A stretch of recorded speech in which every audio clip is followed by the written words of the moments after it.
ومن كان فيها ذا مقام ودولة فخير له جمع الفضائل لا الذهب.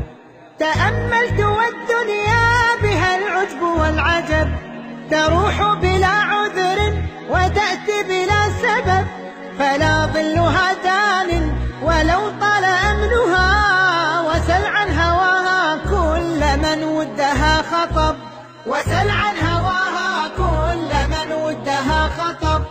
ومن كان في هذا مقام ودولة فخير له جمع الفضائل لا الذهب. ومن كان فيها ذا مقام ودولة فخير له جمع الفضائل لا الذهب.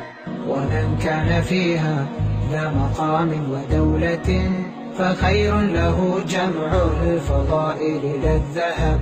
تأملت والدنيا بها العجب والعجب، تروح بلا عذر وتأتي بلا سبب، فلا ظلها دان ولو طال أمنها، وسل عن هواها كل من ودها خطب، وسل عن هواها كل من ودها خطب.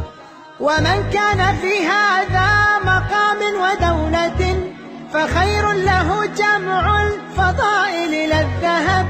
ومن كان فيها ذا مقام ودولة فخير له جمع الفضائل لا الذهب. ومن كان فيها ذا مقام ودولة فخير له جمع الفضائل لا الذهب.